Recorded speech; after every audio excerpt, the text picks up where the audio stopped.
verso 1, capítulo 3. Otra vez entró Yahushua en la sinagoga. Había allí un hombre que tenía seca una mano. Como he mencionado, cuando Moshe le dijo a Yahweh que le diera una señal para que creyeran en él, y Yahweh le dijo, ve la vara, tírela, se convierte en una serpiente.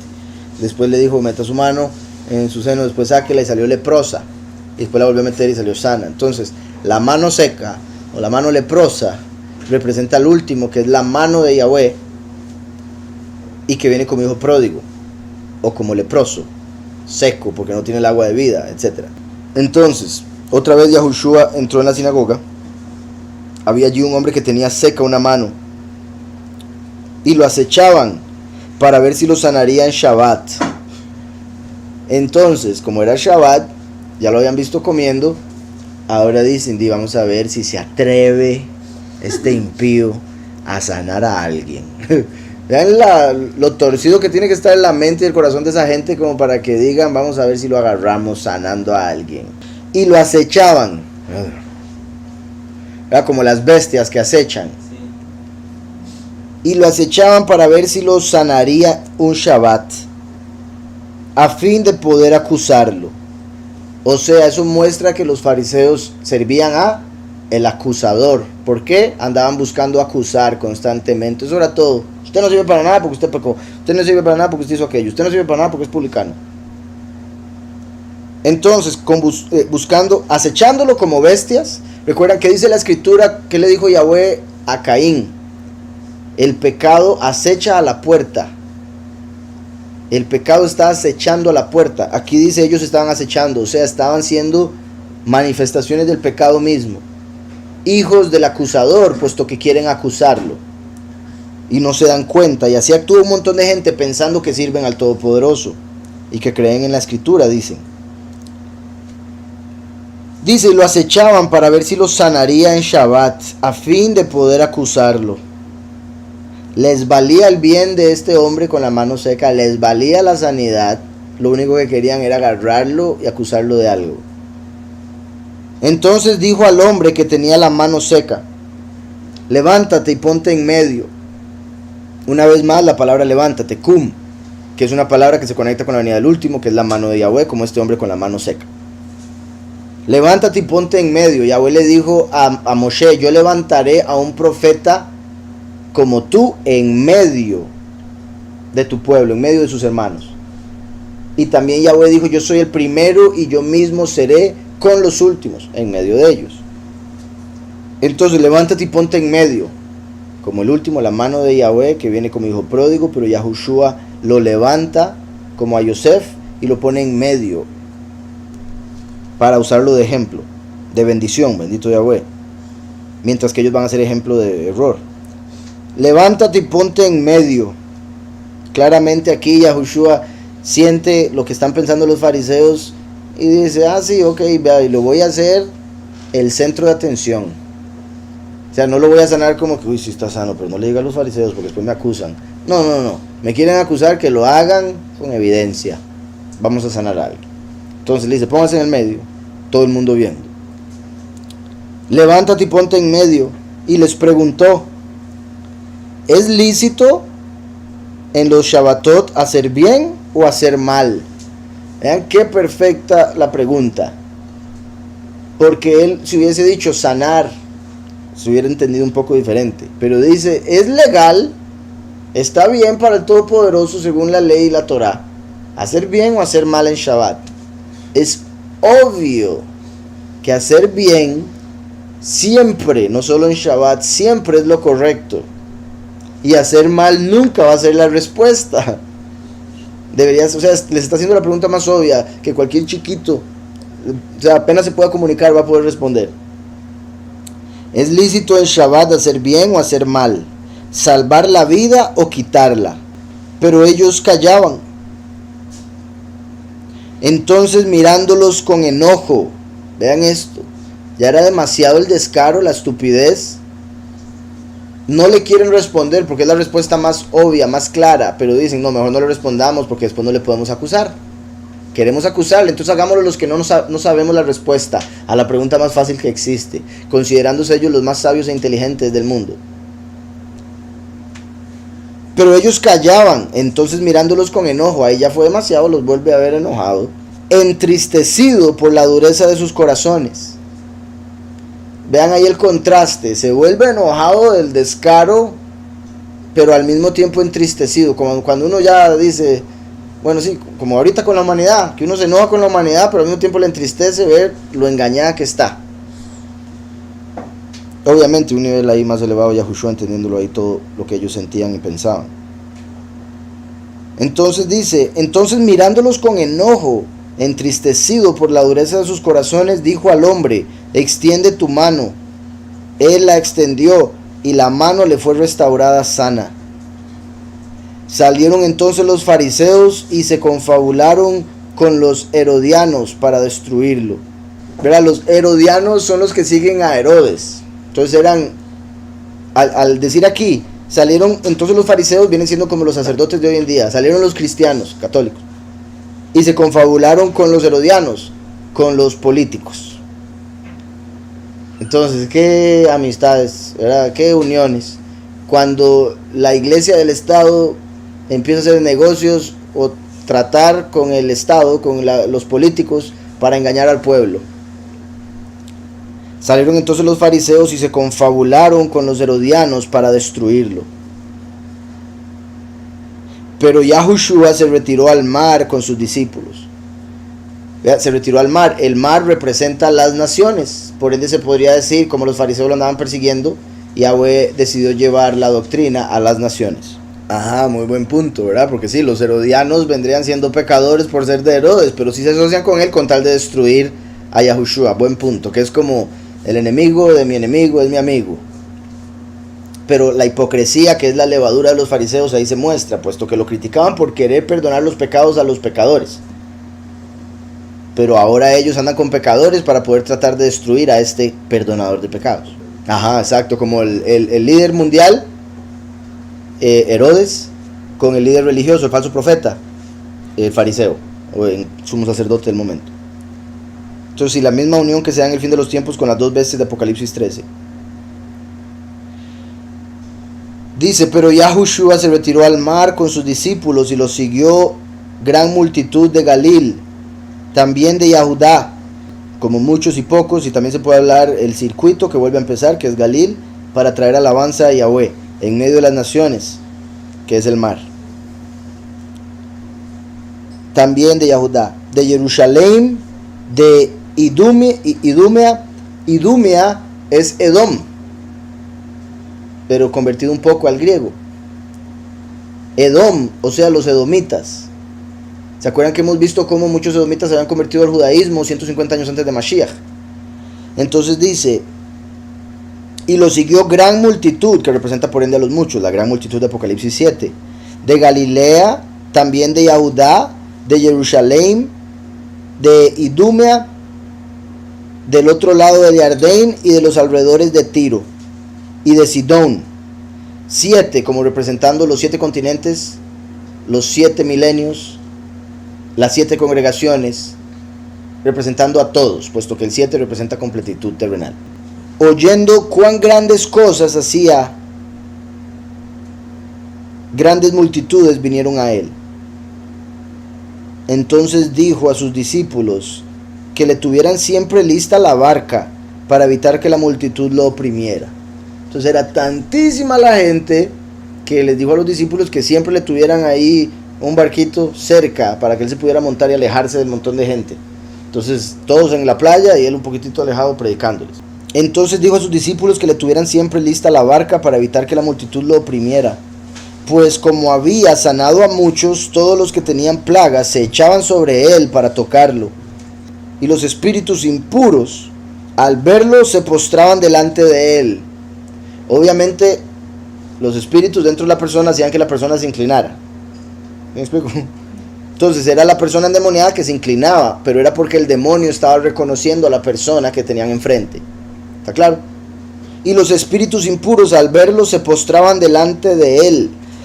Una vez más también vean que sorprendente que los fariseos, que son bien impíos, más bien lo querían acusar, lo querían matar, mientras los mismos demonios se inclinaban ante él y lo adoraban.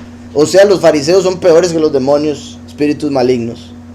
y ángeles caídos. Ahora, una de las razones es por la falta de entendimiento, la ceguera, el velo, que Yahweh lo permitió, etc. Vemos claramente que los fariseos estaban comportando peor que los demonios, porque los demonios sí lo respetaban, lo honraban, le servían, le hacían caso. Le servían en el sentido de que si él les decía salgan, salían. No que le trabajaran para él, ¿verdad? Y bueno, en ese caso sería la palabra, le obedecían.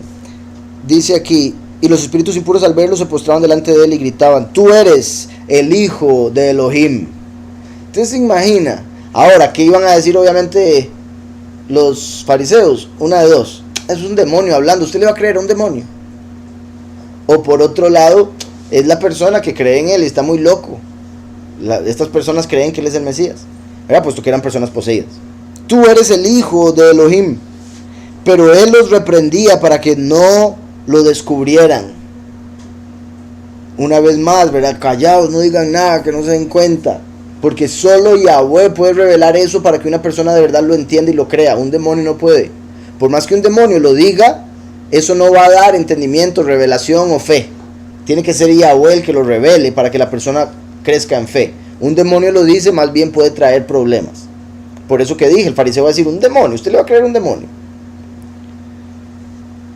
Tú eres el hijo de Elohim. Claramente los demonios podían ver el aspecto espiritual de eso que estaba en ese envase carnal. Pero él los reprendía para que no lo descubrieran. Después subió al monte y llamó así a los que él quiso y vinieron a él. Porque recuerden, digamos, habíamos visto ya que había escogido a Andrés y Pedro, a Jacob y a Johanán y Mateo. Ahí van 5. Aquí ya lo estaba siguiendo un montón de gente. Entonces, del montón de gente que lo estaba siguiendo, gente que lo sigue y le pone atención, vienen siendo discípulos, porque un discípulo es un alumno. Entonces, con solo que gente lo siguiera y le pusiera atención, se convertía en discípulo. Pero de esos discípulos, Yahushua escogió a 12. Entonces, del montón que lo estaban viendo en ese momento, él dijo, ok, ven usted, ustedes van a acompañarme siempre. Entonces dice, después subió al monte y llamó así a los que él quiso y vinieron a él.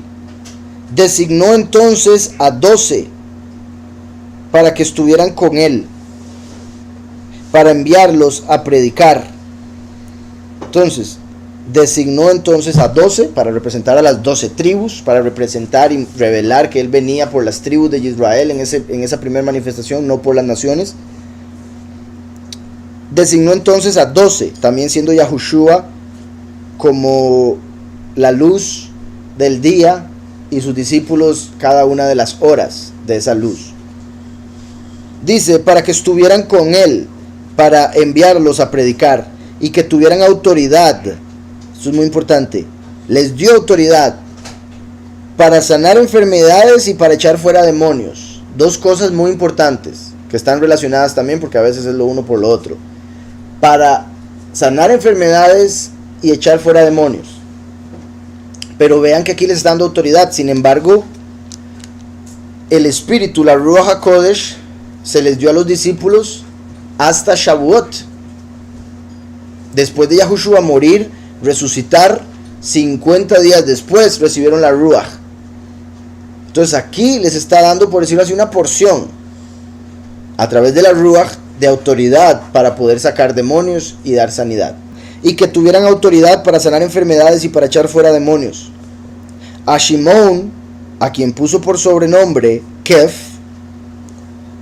Shimón es el escuchado, o el que escucha o el escuchado. Por eso fue el primero de los discípulos en escuchar de Yahweh que Yahushua es el Mesías. Se podría decir el primero en profesarlo, el primero en atreverse a decirlo. Puede ser que los otros ya lo hubieran sentido antes, pero fue Pedro el primero en decirlo. Shimón, escuchado, a quien puso por sobrenombre Pedro. Shimón, el nombre Shimón, su raíz está conectado también por las letras con una palabra soné, que es enemigo, y que tiene como raíz la palabra que significa odio, como la persona que alguien odia a su enemigo. Por eso Yahweh nos dice que debemos amar al enemigo para ir en contra de eso, para no ser como ellos. Entonces, aquí una de las razones por las que Yahushua le cambia el nombre de Shimón a Kef, que es piedra, es porque Shimón tiene una connotación negativa. También tiene una positiva, pero también tiene una negativa. Por eso cuando Shimón peca, en el sentido de que tienta a Yahushua, o cuando le decía, no, ¿cómo va a morir usted? O cuando le negó, Yahushua después le habla y le dice Shimón, no le dice Kef. O sea, utiliza el nombre que tiene una connotación negativa porque en ese momento se comportó negativamente como un enemigo al tentarlo. ¿Sí me explico? Entonces aquí le pone Kef, que significa piedra. Porque Kef, Pedro, se va a convertir en el representante de Yahushua en la tierra una vez que él se fuese. Pedro, que ¿verdad? Así como se le llamaba en latín, que viene de piedra, o más bien piedra viene de esa palabra, que en este caso sería el nombre Pedro, como piedra, pero originalmente era Kef, que en arameo es Kefá, por si algo, por eso muy comúnmente le dicen Kefá, pero eso viene del Kef, 2 letras, Kaf, Pej. Entonces Kef sería su nombre, que es una roca, una piedra, porque él representa la piedra angular. Pedro representaría la piedra angular Yahushua, por eso se le dio el nombre Pedro, Kef. Paulus representaría al último. También se podría decir por eso el nombre Shaul, porque el último es el deseado de las naciones. Shaul significa deseado. Como dije, Kaf, P. Sí, valor numérico sería 100, que es un buen punto, representa algo completo, como la congregación. ¿Se acuerda? Se había ido una oveja, habían quedado 99, pero una vez que la obtuvo Yahushua a través de su muerte llegó a ser 100, número de la mano derecha, como lo llama en las Buenas Nuevas. Sería la palma de la mano que tiene la palabra, como a la persona a la que se le dio el ministerio y la autoridad como líder de los demás discípulos.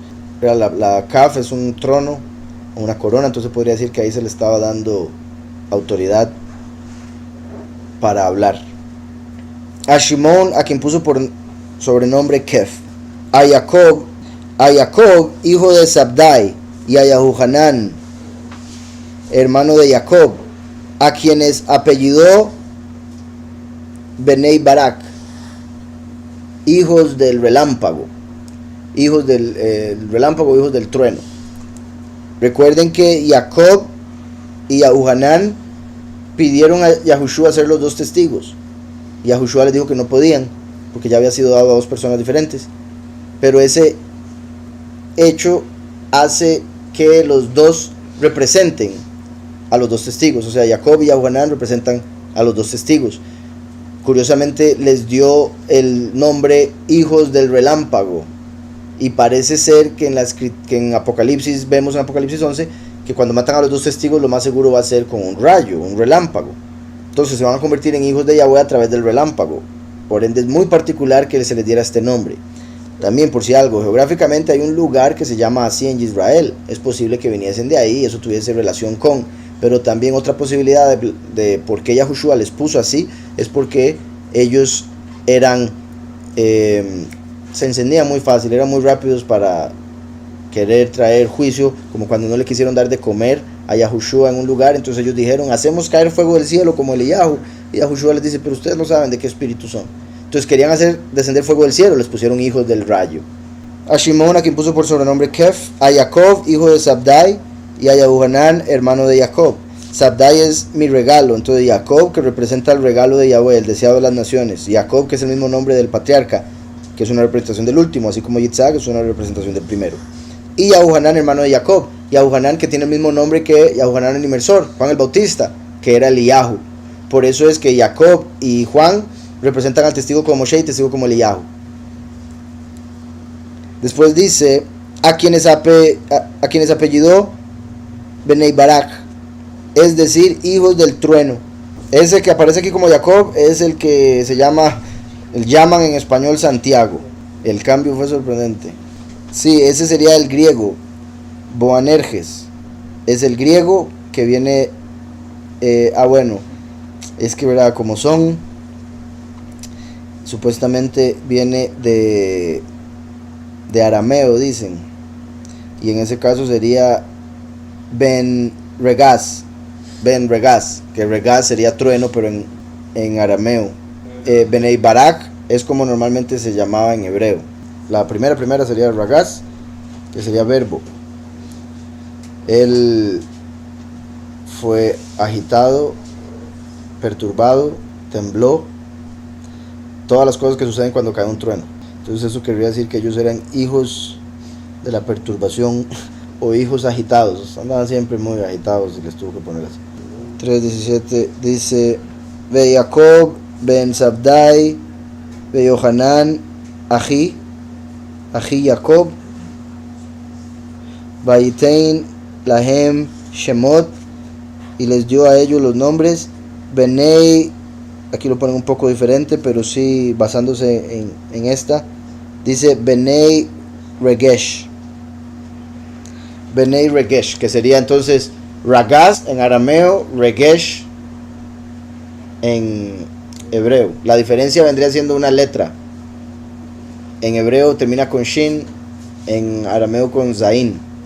Ahora, yo he hecho Benei Barak porque Barak es rayo, pero en este caso, ¿verdad? Como sabemos en español, una cosa es el rayo, otra cosa es el relámpago. Bueno, el relámpago y el trueno me refiero, dos cosas diferentes, lo que se ve y lo que se oye. Entonces, vuelvo a la lectura 17. A Jacob, hijo de Sabdai, y a Yohanan, hermano de Jacob, a quienes dio el nombre Benei Regesh, es decir, hijos del trueno.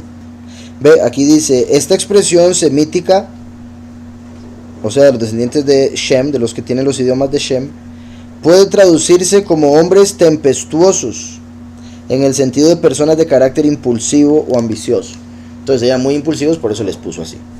Dice, a Andrés, Felipe, Bartalmay, Matidyahu, Tomás, Jacob, hijo de Alfeo,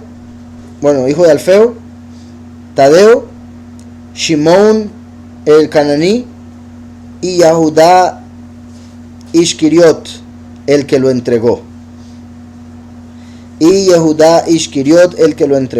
Ishkiriot significa hombre de ciudades. Con solo eso parece dar a entender, porque recuerden que Caín fue el primero en construir una ciudad. Las ciudades es normalmente donde se reúnen la gente que solo está pensando en plata, en progreso de esta tierra. Entonces la ciudad en realidad tiene mucha negatividad en sí. Por ende, Yehudá, hombre de ciudades, es como decir Yehudá era como un Caín. Yehudá de ellos era el peorcito.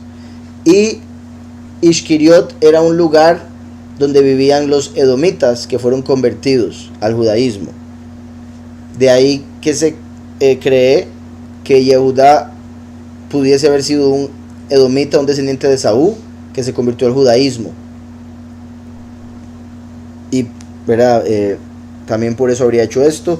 Se conecta con otras cosas que vemos en Salmos, de cuando se usa un verso de Salmos como profecía de que Yehudá entregó a Yahushua. Y el salmo que se utiliza tiene que ver con el momento en que Jacob y Esaú estaban en el vientre. Jacob iba a salir de primero, pero Esaú puso su pie en su cabeza y lo empujó, lo pisoteó en el vientre para salir el primero. Por eso Esaú fue el primogénito, y por eso Jacob venía agarrado del talón, porque le habían puesto el talón en su cabeza.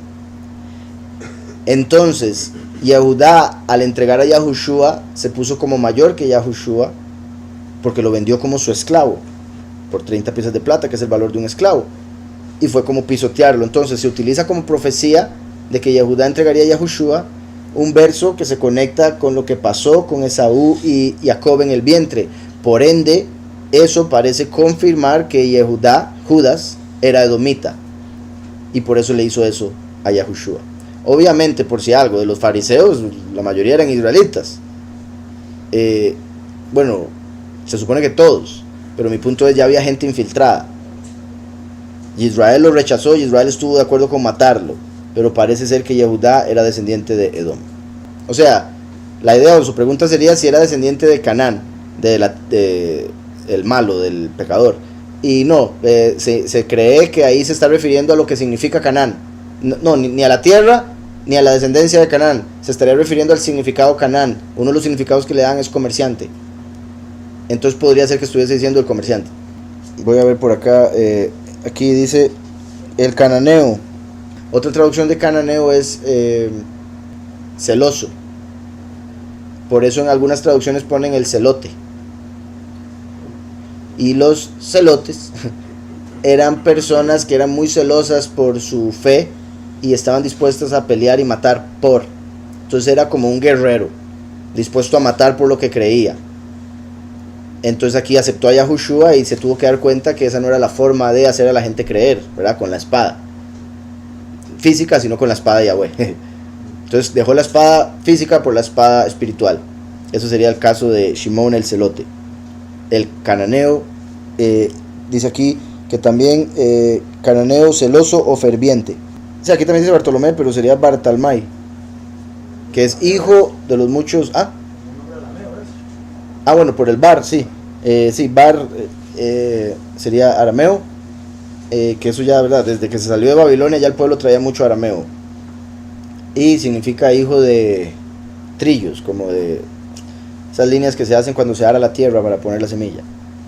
Bueno, sí, eso que dije de cananeo, sí, lo traducen como celoso, pero viene de kená, hebreo, que significa también, bueno, sí, ok, es que, ¿se acuerdan? Caín quiere decir adquirir, por eso le puso Caín, porque lo adquirió de Yahweh, lo vio como una posesión, por eso fue tan malo, entre otros montón de cosas. Entonces Caín tiene relación con Caná, o Cané, que es el que se está usando ahí en letras, por eso mencioné primero comerciante, porque es el que adquiere cosas, el que compra y por ende adquiere algo. Pero aquí se está refiriendo a la palabra celo, que se escribe muy similar, se pronuncia muy similar, Caná, que es celo. Kuf Nun Aleph, Caná, eso sería celo o celoso, como cuando Yahweh dice yo soy un poderoso celoso y mi nombre es celoso.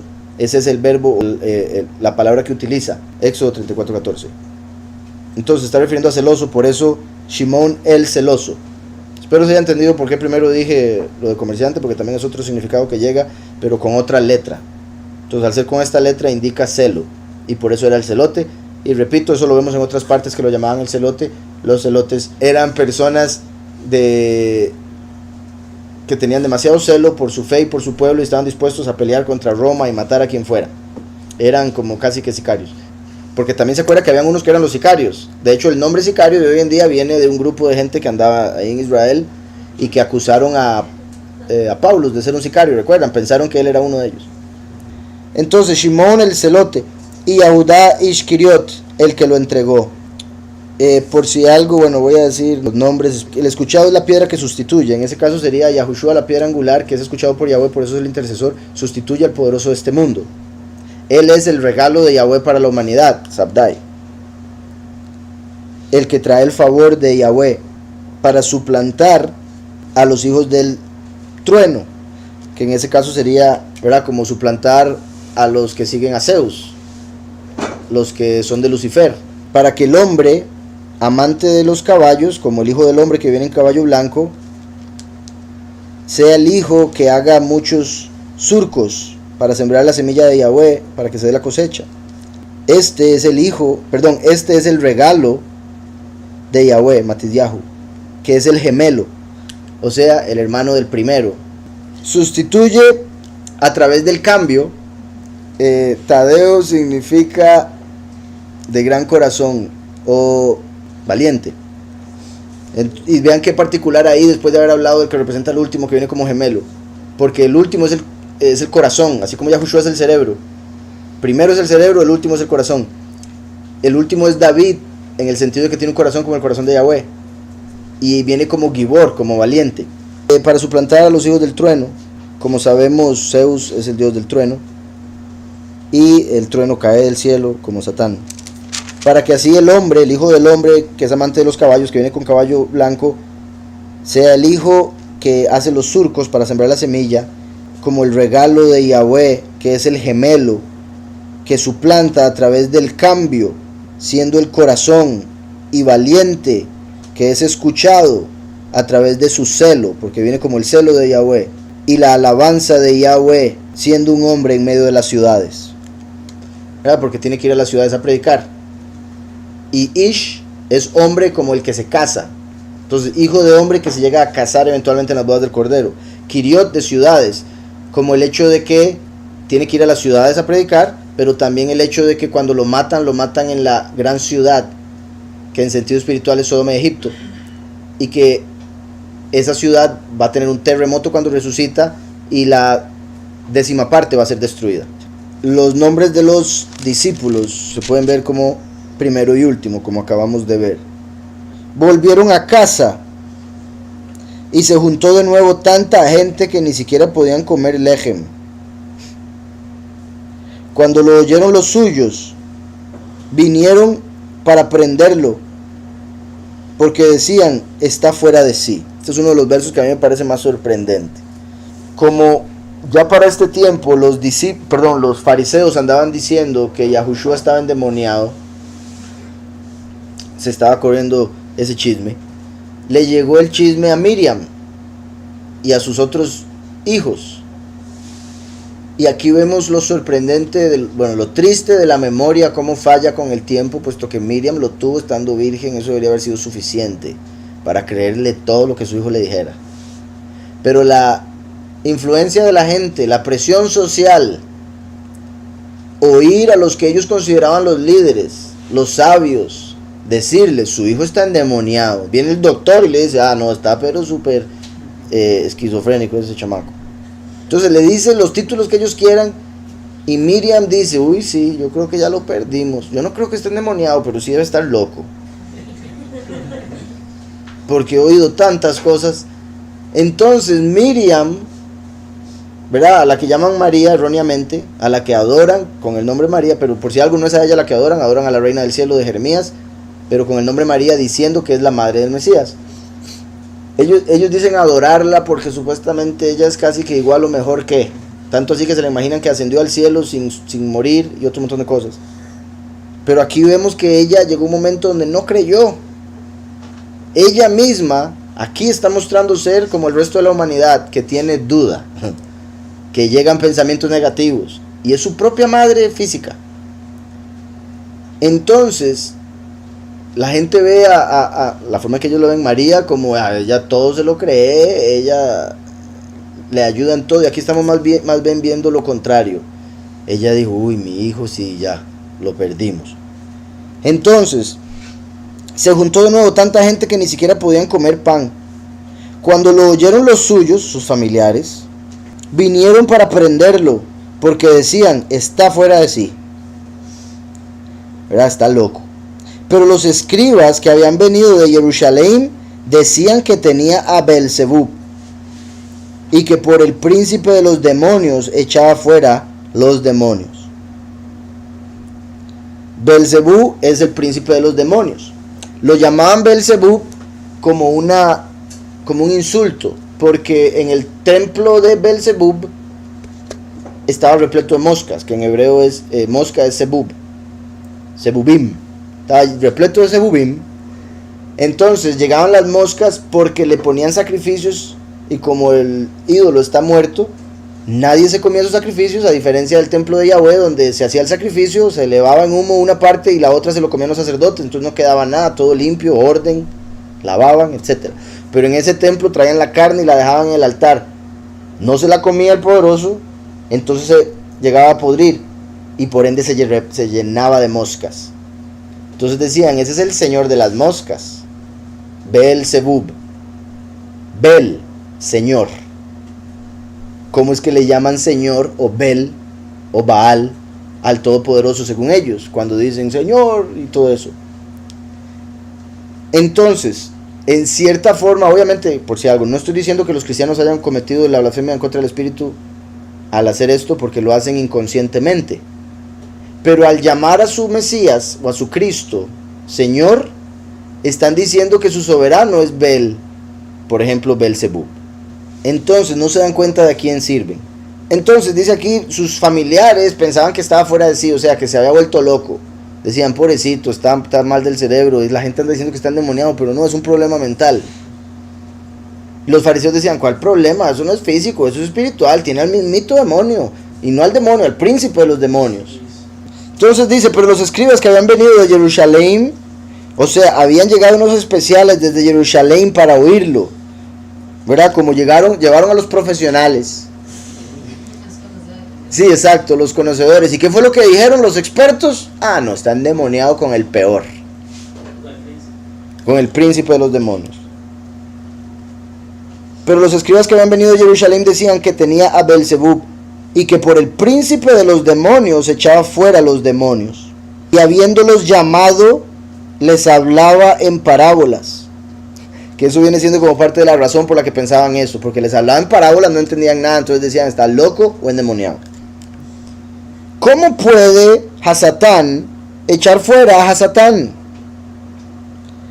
¿Verdad? Les dice que esa estupidez que están ustedes pensando, diciendo, ¿cómo va Satán a sacar a Satán? No tiene sentido. Sería como, ¿verdad? Destruir su propia obra. Entonces, ¿cómo puede Satanás echar fuera a Satán? Si un reino está dividido contra sí mismo, tal reino no puede permanecer. Entonces Satanás, uno puede decir que no es el más sabio, puesto que se rebeló en contra de Yahweh. Pero la escritura dice que es el más astuto de todos los ángeles. Entonces, tonto no es. Entonces, el que no pueda entender el plan tan elevado del Padre, no significa que no sea capaz de engañar a la mayoría de los seres humanos. Está ahí en el medio. Entonces, si un reino está dividido contra sí mismo, tal reino no puede permanecer. Les está diciendo algo clarísimo. ¿Cómo voy a tener al demonio metido para sacar demonios? Eso sería Satanás dividido contra su propio reino. Estaría destruyéndose a sí mismo, todo lo que ha construido. Si él dice, métase en esa persona, a los demonios, haga que ese se destruya, después van a ir a decir, salga, déjelo libre, déjelo sano. Ahí entonces ellos mismos estarían diciendo que, o sea, están poniendo a lo bueno por malo y a lo malo por bueno, porque están diciendo el que sana es el mismo Satanás. Nosotros servimos al que nos sana. Ahora, por si algo, digamos, es posible que Belzebú haga alusión a Samael, porque son los judíos diciéndolo como que el más grande de los malos. Entonces es muy posible que haga alusión a Samael y Asmodeo sea un siervo de Samael. Si un reino está dividido contra sí mismo, tal reino no puede permanecer. Y si una casa está dividida contra sí misma, tal casa no puede permanecer. Por eso en los hogares debe haber unión. Vean qué parecido esto que acaba de decir, lo dice dos veces, lo mismo dos veces, dos maneras diferentes, a lo que dijo del paño. No puede romper un paño nuevo para arreglar una vestidura vieja. Conectado con, si un reino está dividido contra sí mismo, tal reino no puede permanecer. Y después, vino nuevo no se echa en odre viejo. Y si una casa está dividida contra sí misma, tal casa no puede permanecer. Si en una casa el hijo le anda robando todo al papá, el papá no va a poder hacer los arreglos que tiene que hacer, las inversiones que tiene que hacer para que la familia siga adelante. Se está trayendo todo el negocio abajo. ¿Verdad? Si alguien tiene un negocio y mete empleados que le roban, se va a venir todo abajo. Entonces ningún reino puede estar dividido contra sí mismo.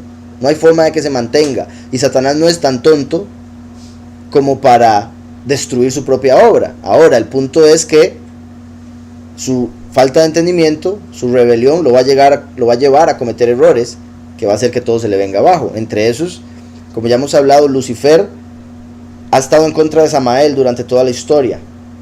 Pero ahora dicen, el enemigo de mi amigo es mi amigo, como hablábamos ahora. Entonces se van a hacer amigos, como el rey del norte y el rey del sur en Daniel 11, pero debajo de la mesa se van a traicionar el uno al otro.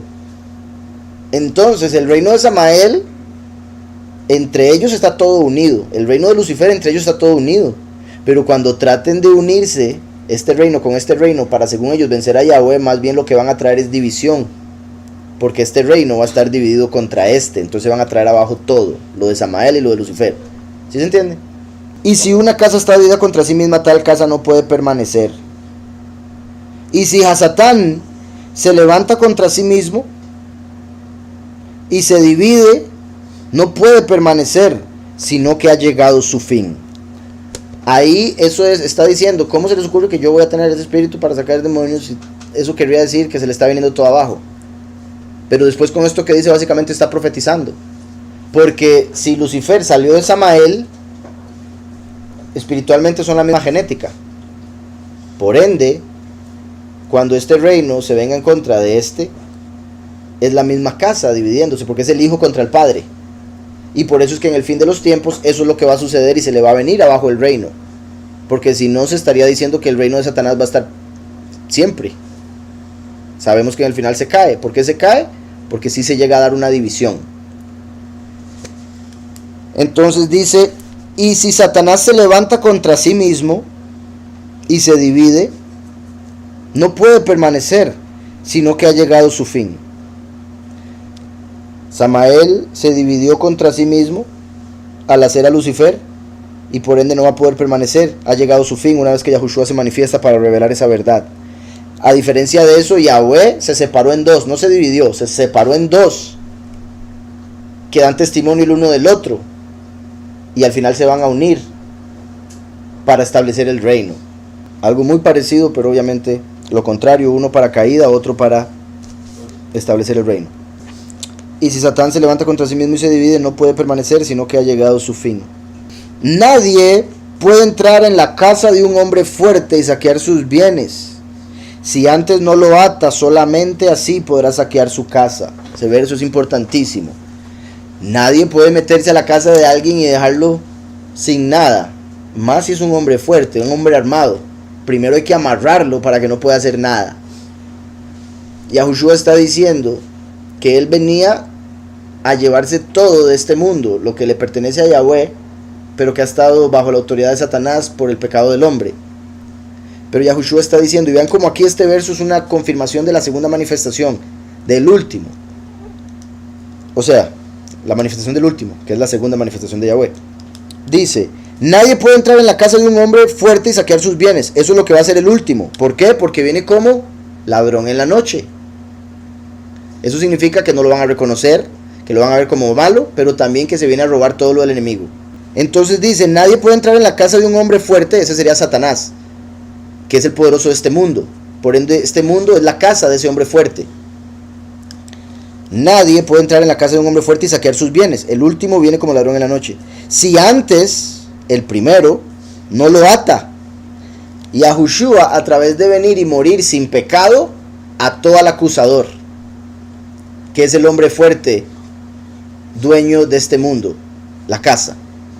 Entonces Yahushua vino y lo ató con su obra, al morir sin cometer pecado. Ató al acusador que utiliza la ley para acusar y matar. Entonces Yahushua vino y lo ató. Ahora viene el ladrón en la noche a llevársele todo, porque está atado y no puede hacer nada. ¿Está claro? Este verso es importantísimo. Eso, y debería entenderse que eso significa que tiene que volver a venir a la tierra en carne y andar como una persona. Primero hizo lo de atarlo, después hace lo de dejarlo ciego, como dicen, ¿verdad? Llevársele todo. Entonces, nadie puede entrar en la casa de un hombre fuerte y saquear sus bienes si antes no lo ata. Solamente así podrá saquear su casa. Yahweh aquí está revelando, había que venir 2 veces. Solo así se iba a poder saquear esta realidad. Solo así se le iba a poder quitar todo el poder al poderoso de este mundo. Había que venir 2 veces, separarse en 2, dar testimonio el uno del otro, que es parte de la confirmación de lo anterior con respecto a Satanás dividiéndose, pero para caída de su reino. Yahweh separándose para robarle todo al enemigo. Y bueno, utilizo el término robar porque se utiliza el término ladrón en la noche, pero si Yahweh todo lo creó, todo es de él, simplemente se lo robaron a él primero. Lo está obteniendo de vuelta, eso es todo. De cierto os digo que todos los pecados y las blasfemias, cualesquiera que sean, les serán perdonados a los hijos del hombre, a los hijos de los hombres. De cierto os digo que todos los pecados y las blasfemias, eso es importante porque hay mucha gente que dice, oye, ¿cómo se le va a perdonar ese pecado a esa persona? No, hombre, es malísimo, se debe ir al infierno. Si la persona se arrepiente de todo corazón, merece perdón. Y Yahweh perdona absolutamente todo pecado. No hay absolutamente nada, solo una cosa que estamos por ver aquí, ya vamos a ver por qué. No hay nada en el mundo que tenga más poder que el perdón de Yahweh, excepto la persona que rechaza a Yahweh en todo aspecto, está rechazando el perdón, por ende no lo merece. Básicamente lo que se está dando a entender aquí con otras palabras. Dice, de cierto os digo que todos los pecados y las blasfemias, cualquiera que sean, les serán perdonados a los hijos de los hombres. Obviamente si piden perdón, ¿verdad? No es como que automáticamente.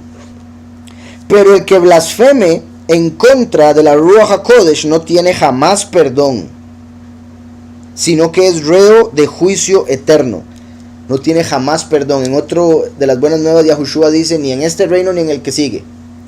O sea, por el libre albedrío que Yahweh nos va a dar, incluso en la próxima vida, la gente va a poder, si quiere, blasfemar en contra del Espíritu.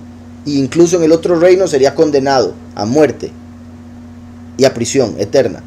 Por eso es que la Escritura dice en Isaías que lo más joven que alguien va a morir en ese tiempo va a ser de 100 años. Y la única razón por la que alguien va a morir va a ser por ser maldito. ¿Maldito por qué? Por la blasfemia del Espíritu, que es la única blasfemia que no se perdona, ni en este reino ni en el otro, ni en este mundo ni en el otro. Ahora, una blasfemia en contra de la Ruach. Recuerden que Yahweh es el Padre, Yahushua es el Hijo, la Ruach entonces es la Madre. Esto es muy particular porque es como cuando las personas dicen, no se meta con mi mamá, ¿verdad? Como los chiquitos, puede decirme lo que quiera mi papá, pero cuidado de decir algo de mi mamá. Entonces, una blasfemia en contra del Espíritu es meterse con la mamá, es meterse con la voluntad de Yahweh, ir completamente en contra de la voluntad de Yahweh. Ahora, aquí la forma en que se está dando es, Yahweh les está dando una muestra clara, obvia, de quién Él es, haciendo una sanidad a la vista de todos. Eso solo Yahweh lo puede hacer, porque es algo completamente bueno, dar vida, dar sanidad. Pero ellos están diciendo, eso es Satanás. Entonces Yahushua les dice, esa blasfemia no se les va a perdonar ni aquí ni allá. Ya están condenados. Porque están viendo una obra que claramente es del Creador Todopoderoso, que es bueno, y ellos la están viendo como algo malo que viene del más malo Satanás. Entonces, si ellos ven lo más bueno como lo más malo, quiere decir que están tan errados que nunca van a llegar a la verdad. Tienen un velo tan grueso que su corazón se ha endurecido al punto de que nunca van a siquiera querer arrepentirse. Básicamente, el que blasfema en contra de la Ruach HaKodesh pierde el poder de voluntad de arrepentirse. Entonces nunca le van a hacer arrepentirse, y por eso va a ser condenado eternamente. De cierto os digo que todos los pecados y las blasfemias, cualquiera que sean, les serán perdonados a los hijos de los hombres. Pero el que blasfeme contra la Ruach HaKodesh no tiene jamás perdón, sino que es reo de juicio eterno. Ya está juzgado para ser preso eternamente. Es que ellos habían dicho, tiene espíritu impuro. Entonces, al espíritu apartado que estaba en él, lo llamaron espíritu impuro. Entonces, si una persona llega a decir que la Ruach HaKodesh es la Ruach de Satanás o el espíritu del demonio, eso es una blasfemia del espíritu, una blasfemia contra el espíritu que hace o revela que la persona nunca va a ser capaz de entender la verdad, porque está viéndola directamente y dice, no, es mentira. El que no tiene la Ruach de verdad solo va a creer en mentira. Exacto. Llaman a lo bueno malo y a lo malo bueno. Llaman al espíritu de sanidad el espíritu de enfermedad.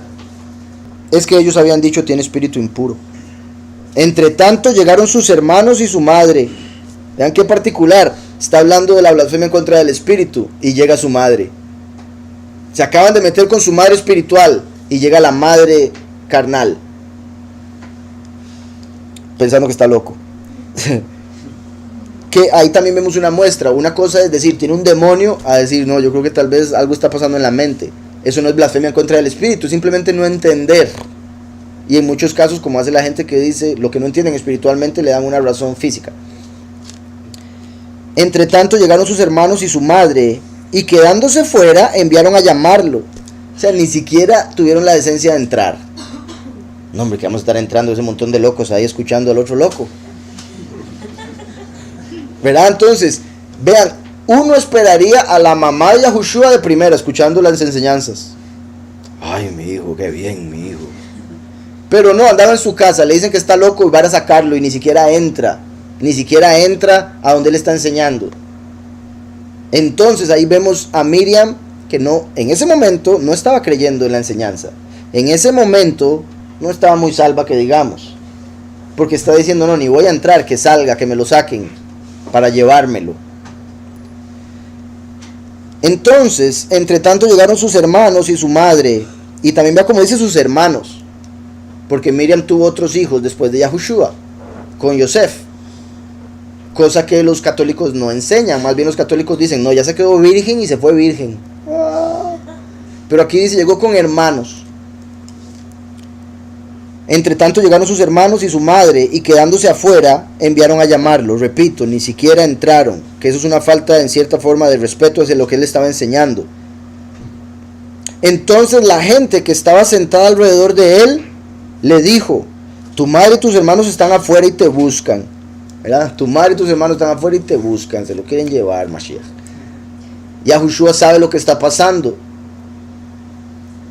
Tu madre y tus hermanos están afuera y te buscan. Imagínense, digamos, en media enseñanza, y que vengan y te buscan para que se vaya. ¿Cómo? Estoy enseñando. No es hora. Ellos saben el horario.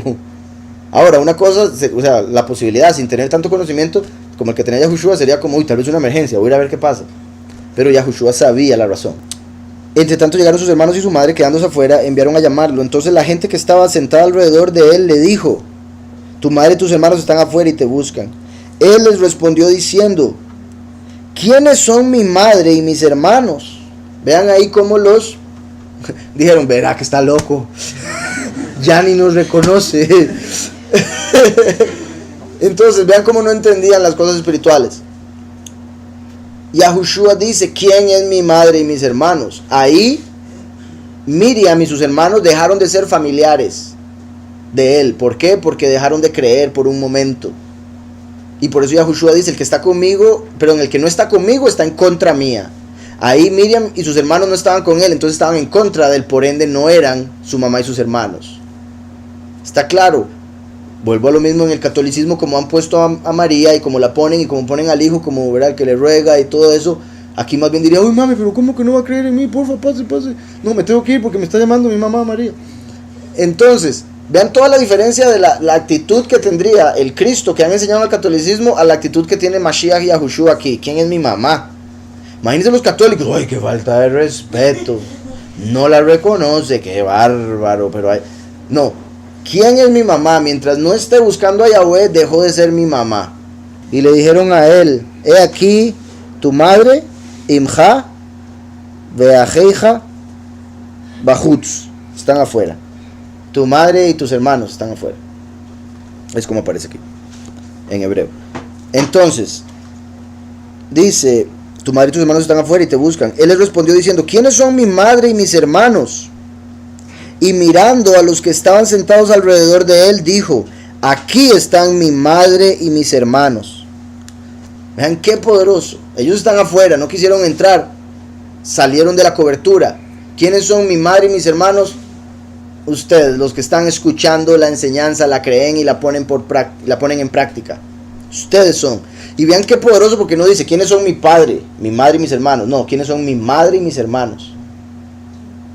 ¿Por qué? Acaban de blasfemar en contra del espíritu, que es la madre. Viene la madre física a buscarlo y él dice: ¿quién es mi mamá? No es ella, son ustedes. ¿Por qué? Porque ustedes tienen al espíritu dentro.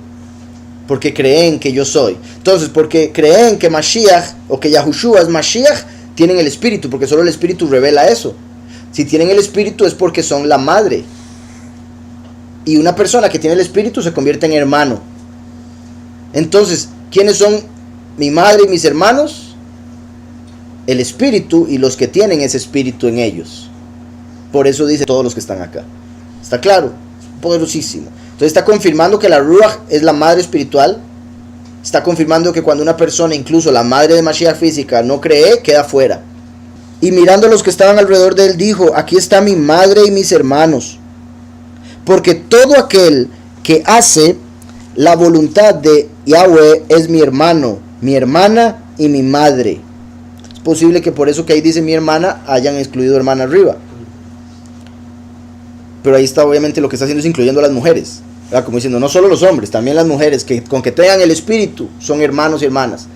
Entonces, porque todo aquel que hace la voluntad de Yahweh es mi hermano, mi hermana y mi madre.